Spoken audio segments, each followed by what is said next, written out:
किन चीजों पे ध्यान रखना है, कौन सी इंपॉर्टेंट बातें हैं जो कि आपके लास्ट के 20 दिनों के अंदर बहुत ज्यादा काम आने वाली है और ये फॉलो करना बहुत जरूरी है। जब हम एग्जामिनेशन हॉल के अंदर एंटर कर रहे हो तो हमारा माइंड एकदम शांत होना चाहिए, काम होना चाहिए। जैसे ही पेपर सामने आया, भैया क्वेश्चन सॉल्विंग के ऊपर focus. Be kind to yourself कि आप सक्सेस विजुअलाइज कर रहे हो कि हाँ मैंने मेहनत करी है ना। थोड़ा अपने आप को भी शाबाशी दे दिया करो, अपने साथ भी अच्छी बातें कर लिया करो। हेलो बच्चों, क्या हालचाल, कैसे हैं आप सबके सब। तो अभी बहुत सारे बच्चों के मेरे पास मैसेजेस आ रहे हैं कि सर अभी के टाइम पे बहुत ज्यादा ओवर थिंकिंग चल रही है, बहुत परेशान चल रहे हैं, एग्जाम जैसे जैसे नजदीक आ रहा है डर वैसे वैसे बढ़ता चला जा रहा है, फ्यूचर के बारे में बहुत ज्यादा सोच रहे हैं कि क्या सिलेक्शन हो पाएगा कि नहीं हो पाएगा, कि कैसे नंबर आएंगे। तो अगर आप भी इन सारी प्रॉब्लम से गुजर रहे हो तो मैं आपके लिए कुछ प्लान ऑफ एक्शन लेके आया हूं कि अभी आपको किन चीजों पे ध्यान रखना है, कौन सी इंपॉर्टेंट बातें हैं जो कि आपके लास्ट के 20 दिनों के अंदर बहुत ज्यादा काम आने वाली है और ये फॉलो करना बहुत जरूरी है, क्योंकि यही छोटी छोटी बातें आपका सिलेक्शन हैम्पर कर सकती है भाई। ठीक है, और हमारी जो इतनी मेहनत है, जो हमने इतनी मेहनत करी है 2 साल 3 साल, वो मेहनत हमारी खराब ना हो यार, just because some overthinking, just because हम फ्यूचर से डर रहे हैं, जस्ट बिकॉज एग्जाम से डर रहे हैं, तो इसकी वजह से हमारी ये जो मेहनत है वो मेहनत खराब ना हो। सबसे पहले तो यार ओवर थिंकिंग होती क्यों है। देखो, ओवर थिंकिंग होने के पीछे रीजन हमारे पास सिंपल सा है कि हमारा ब्रेन अवॉइड करना चाहता है ना, रिस्क अवॉइड करना चाहता है बेसिकली, है ना, कि क्या क्या हो सकता है, क्या प्रॉब्लम्स आ सकती है। तो उस प्रॉब्लम्स को अवॉइड करने के लिए हमारा ब्रेन जो है वो कुछ ज्यादा ओवर थिंकिंग पे चला जाता है, कुछ ज्यादा सोचने लग जाता है। थिंकिंग अपनी जगह सही है, बट ओवर थिंकिंग बहुत ज्यादा खराब हो जाती है। ठीक है, तो आपको क्या चीजें करनी है, किन बातों को ध्यान रखना है, क्या प्लान ऑफ एक्शन है, चलिए उसके बारे में फटाफट से बात करते हैं, है ना। तो ज्यादा आपका समय ना लेते हुए मैं कुछ इंपॉर्टेंट पॉइंट्स लेके आया हूं, वो इंपॉर्टेंट पॉइंट्स का आपको बहुत अच्छे से ध्यान रखना है। सबसे पहले तो stick to a clear plan. आपके पास में क्लियर प्लान होना चाहिए, है ना, किस तरीके से आपको रिविजन करना है, कब कब मॉक टेस्ट देना है ना, तो वो आपके पास एक क्लियर प्लान होना चाहिए। क्रिएट ए स्केड्यूल, एक स्केड्यूल बना लो कि भाई इतने से इतने बजे पढ़ना है, इतने बजे सोना है, इतने बजे उठना है। और ये भी बहुत जरूरी है कि आप लोग सुबह जल्दी उठ जाइए आपसे, ठीक है, क्योंकि अगर मॉर्निंग शिफ्ट में आपका पेपर हुआ और पता चले आपकी आदत है रात भर जगने की, तो पता चला एग्जाम से एक दिन पहले आपको नींद ही नहीं आए, और ये मेरे साथ भी हो चुका है। तो इसलिए आपको ध्यान रखना है कि भाई सुबह जल्दी उठना है, एक स्केड्यूल हमें बनाना है कि भाई उठने के बाद में ये रिवीजन करना है, ये पढ़ना है। सोने से पहले जनरली मैं बोलूंगा कि आप रिवीजन कीजिएगा, सोने से पहले नए नए चीजों को मत देखिएगा, बिना मतलब डर जाओगे। ठीक है, तो सोने से पहले आप रिवीजन के ऊपर प्लान करिए।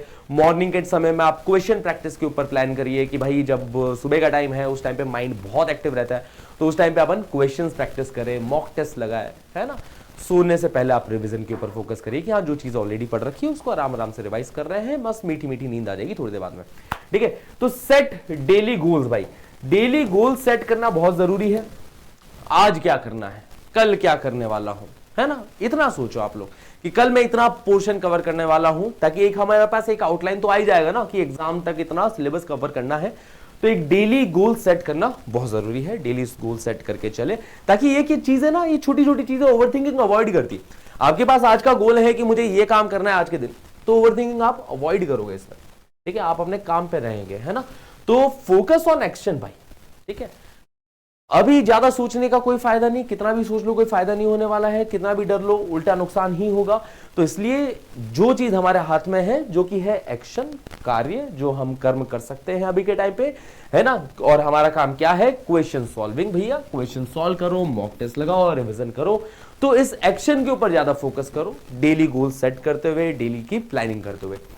ओके बच्चा बड़ी, प्रैक्टिस मेडिटेशन। अभी देखो 20 दिन ऑलमोस्ट, है ना, 15-20 दिन आपके पास बचे हैं। डेली यार 5 से 10 मिनट दे दो मेडिटेशन को, है ना, 5-10 मिनट्स रोज मेडिटेट करो। मेडिटेशन का मतलब क्या हुआ कि आपको उस टाइम पे कुछ नहीं सोचना है, ना एग्जाम के बारे में, ना रिजल्ट के बारे में, कुछ भी नहीं सोचना उस टाइम पे, जस्ट क्लियर योर माइंड, है ना। ये जरूरी क्यों है, क्योंकि ये चीज काम आने वाली है। अगर आपकी डेली प्रैक्टिस हो गई तो एग्जाम से पहले जब आप एग्जामिनेशन हॉल में एंटर करते हैं ना, तो उस टाइम पे बहुत ज्यादा ओवरथिंकिंग चलती है ना जनरली। तो उस टाइम पे बहुत जरूरी है कि हम बिल्कुल एकदम माइंड को काम करके चले। जब हम एग्जामिनेशन हॉल के अंदर एंटर कर रहे हो तो हमारा माइंड एकदम शांत होना चाहिए, काम होना चाहिए। जैसे ही पेपर सामने आया, भैया क्वेश्चन सॉल्विंग के ऊपर फोकस। उससे पहले ऐसा नहीं कि दिमाग भाग रहा है बहुत ज्यादा एग्जामिनेशन हॉल से में एंटर करने से पहले ही। तो इसलिए जरूरी है कि आप लोग डेली मेडिटेशन करो, मेडिटेशन 5-10 मिनट कर लिया करो, बहुत अच्छी चीज है। ठीक है ना, ट्राई करके देखो, बहुत बढ़िया लगेगी आपको।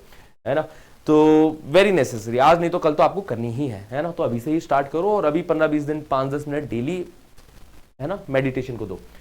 लिमिट एक्सटर्नल स्ट्रेस, है ना, कंपैरिजन अपना अवॉइड करना है, डिजिटली डिटॉक्स करना है। अभी के टाइम पे स्क्रोलिंग नो भैया, बिल्कुल भी नहीं, स्क्रोलिंग से बिल्कुल अवॉइड करना अभी के टाइम पे, ठीक है। तो डिजिटली आपको एकदम डिटॉक्स हो जाना है कि अगर आप यूट्यूब पे जा रहे हो तो ठीक है, कंटेंट रिलेटेड वीडियोस देखो, है ना, स्ट्रेटेजी मोटिवेशन तब तक ठीक है, बट जब अपन स्क्रोलिंग पे चले जाते हैं ना, स्क्रोल करे जा रहे हैं रील्स पे रील्स, तो वो बहुत ज्यादा हानिकारक हो जाती है, ठीक है। तो अगर आप ओवरथिंकिंग अवॉइड करना चाहते हैं तो आपको इन चीजों को फॉलो करना पड़ेगा भाई, है ना guys. Take care of your health, health का भी बहुत ध्यान रखना है, सोना अच्छे से है, 7 से 8 घंटे आपको डेली स्लीप लेनी ही लेनी है। डाइट आप अपनी अच्छी रखिए, है ना, डाइट अच्छी रखिए, जंक फूड वगैरह मत खाइए। अभी के टाइम पे आप फ्रूट्स खाओ, ग्रीन वेजिटेबल खाओ, ड्राई फ्रूट्स खाओ, है ना। तो अभी के टाइम पे आपको ये अपनी डाइट के अंदर इंक्लूड करना है कि एक हेल्दी बैलेंस डाइट हम लोग लेके चले, ठीक है। एक्सरसाइज भी 15 से 20 मिनट डेली वॉक कर लो, योगा कर लो, स्ट्रेचिंग कर लो। तो एक्सरसाइज भी आपको डेली इंक्लूड करनी है अपनी, है ना, प्लान में, क्योंकि अभी के टाइम पे we have to be completely balanced before the exam, है ना, ठीक है। ऐसा नहीं कि 15-20 मिनट एक्सरसाइज करने का किसके पास टाइम है, कुछ नहीं होता भाई। 15-20 मिनट दो एक्सरसाइज में, वो बहुत फायदा मिलेगा आपको, ठीक है, अपने रिजल्ट में। विजुअलाइज सक्सेस, है ना, अगर सोचना ही है तो अच्छा सोचो भाई, है ना, नेगेटिव थिंकिंग मत सोचो, नहीं होगा मेरा तो, है ना। बी काइंड टू योरसेल्फ, है ना, अपने लिए थोड़ा सा बी काइंड टू योरसेल्फ कि आप सक्सेस विजुअलाइज कर रहे हो कि हाँ मैंने मेहनत करी है ना। थोड़ा अपने आप को भी शाबाशी दे दिया करो, अपने साथ भी अच्छी बातें कर लिया करो। हमेशा जितनी जैसे नेगेटिव बातें करोगे ना, उतना ज्यादा फिर वो चीज क्या, जैसे कई बार ऐसा होता है ना कि दोस्तों के बीच में बैठे, दोस्तों के बीच में बैठ के भी अरे भाई मेरा तो कुछ नहीं हो रहा, भाई मेरा तो कुछ नहीं होगा, मेरा तो कुछ नहीं होगा, बार बार अगर आप यही चीज बोलोगे तो फिर रिजल्ट भी तो वैसा से आएगा ना। आप अपनी ऑरा ही पूरी नेगेटिव कर देते हो उस चक्कर में। तो आपको अपनी ऑरा नेगेटिव नहीं करनी है, आपको अभी के टाइम पे बहुत बहुत ज्यादा पॉजिटिविटी चाहिए, बहुत ज्यादा पॉजिटिव रखना है। उसके लिए आप अपने मेंटर से बात करो, टीचर से बात करो, पेरेंट्स से बात करो, है ना, और प्लान ऑफ एक्शन के ऊपर बस फोकस करो। ये जो प्लान ऑफ एक्शन दे रहा हूं, प्लीज एक एक पॉइंट को ध्यान से फॉलो करना है आपको, ओके। तो सक्सेस विजुअलाइज करो कि हाँ मेरा हो ही जाएगा भाई, इतनी मेहनत करिए, फोड़ेंगे, अच्छा जाएगा, अरे किस्मत चमकेगी हमारी, ठीक है। ऐसा सोचना है अपने को कि भाई किस्मत चमक जाएगी, वही सवाल आ जाएंगे जो कि मैंने क्लासेस में किए हैं। और अगर वो सवाल नहीं आया, सवाल पेपर डिफिकल्ट आया, तो बाकियों की भी लंका लगेगी भाई, मेरी अकेले की नहीं लग रही है ना, मेरा भी परसेंटाइल ओवरऑल अच्छा आ जाएगा। तो ओवरऑल आपका परसेंटाइल अच्छा आ जाएगा, ये सोच के चलना है। क्योंकि कई बार क्या होता है ना, पेपर भी डिफिकल्ट आ जाता है। उस टाइम पे आपको ये बिलीव करना है कि अगर आपके सामने डिफिकल्ट पेपर आया है तो उस टाइम पे ये बिलीव करना है कि ये सबके लिए डिफिकल्ट है ना। टेंशन वाली बात नहीं है, अपना बेस्ट दे लो जितना दे सकते हो। ये सबके लिए डिफिकल्ट है, मेरा अच्छा ही होगा, जो भी हो मेरा तो अच्छा रिजल्ट ही आएगा, ठीक है। ये सोच के चलना हमें एकदम बिल्कुल फर्मली, बिल्कुल इसको भरोसा करना है इस बात पे, okay. Write down your thoughts. एक बार अगर बहुत ज्यादा ओवरथिंकिंग चल रही होती है तो उसको स्टॉप करने का बेस्ट तरीका है लिख लो, है ना। बहुत ज्यादा सोच रहे हो, दिमाग चले जा रहा है, फोकस भी नहीं कर पा रहा है, तो एक काम करो कि पेपर पे लिख दो क्या आपकी थॉट्स आ रही है, क्या सोच रहे हो आप, है ना, वो लिख दो, ठीक है। अपने आप जैसे लिखोगे वो ओवर थिंकिंग अपने आप स्टॉप हो जाएगी हाथों हाथ, okay guys. Limit the what ifs, है ना, ये तो डेफिनेटली, क्योंकि इसका तो कोई अंत ही नहीं है ना, ये हो गया तो वो हो गया तो लिमिट द व्हाट इफ, है ना, ये हमें बिल्कुल अवॉइड करना है कि ये होगा क्या, वो हो गया क्या, है ना। इससे इमेजिनरी सिचुएशन पे नहीं जीना, इमेजिनरी चीजों को कॉम्प्लेक्स नंबर तक ही लिमिट रखो भाई, है ना। उसी चैप्टर में इमेजिनरी चीजें अच्छी लगती है, ज्यादा अपने दिमाग में नहीं। ब्रेक डाउन बिग टास्क कि अगर बहुत ज्यादा अगर आपको सिलेबस लग रहा हो कि यार ये भी कवर करना है वो भी करना है, तो उसको थोड़ा ब्रेक डाउन कर दो कि आज मैं ये करूंगा, कल ये करूंगा, इस वीक के अंदर मेरा ये वाला सिलेबस कंप्लीट हो जाएगा, तो है ना, बड़े बड़े टास्क को ब्रेक डाउन कर दो, ठीक है। Deep breathing, yes, meditation, deep breathing, है ना, इसको आप प्रैक्टिस करिएगा। सराउंड योरसेल्फ विद पॉजिटिविटी, बहुत ज्यादा जरूरी। Talk to a mentor and in the end focus on efforts not result. Efforts के ऊपर फोकस करो डेली, जैसा कि आपकी जो प्लानिंग है उस प्लानिंग को स्टिक करो, है ना। उसी प्लानिंग पे आप रहो कि हाँ हमें डेली 2 से 3 सब्जेक्ट टच करने हैं तो करने हैं, मॉक टेस्ट इस टाइम पे देना है तो देना है, ठीक है। तो इन सारी बातों का आप बहुत अच्छे से ख्याल रखिएगा, इनको प्रैक्टिस करिएगा और बहुत अच्छा होगा यार, है ना। जो भी होगा बहुत बढ़िया होगा, आप अपना बेस्ट दीजिए। This is just a game, एक एग्जाम ही तो है, एक सिंपल सा गेम ही तो है भाई, है ना। इस गेम को बढ़िया से खेलो, ठीक है। गेम से पहले ज़्यादा डर जाओगे ना तो गेम एंजॉय नहीं कर पाओगे और फिर बाद में तुम्हें ही रिग्रेट होगा आगे जाके कि अरे यार उस टाइम पे इतना नहीं डरना चाहिए था, आराम से शायद अच्छे से इस गेम को खेलता तो मज़ा आता है ये गेम खेलने में। ठीक है, आप वो मजे लेना ही भूल जाओगे बिना मतलब अपनी ओवर थिंकिंग, अपने स्ट्रेस, अपने डर की वजह से इस है ना इस गेम के मजे है ना लेना मिस कर दोगे, क्योंकि ये मौका अभी है। ठीक है, वापस से जेईई मेंस देने का मौका नहीं मिलेगा, स्पेशली ड्रॉपर वाले बच्चे। ठीक है, 12th वालों को फिर भी मैं चाहता हूँ 12th वालों को भी ना मिले भाई, तुम 12th वालों भी सेलेक्ट हो जाओ पहली बार में ही। बट बात यह है कि ये मौका अभी नहीं मिलता, वापस से नहीं मिलता है। जैसे मैं अगर चाहूँ कि मैं जेईई मेंस के पेपर में बैठ जाऊँ फिर से, क्या बैठ सकता हूँ? क्या नहीं, मेरे पास नहीं है मौका, मैं बैठ चुका हूँ जेईई मेंस जेईई एडवांस के पेपर में।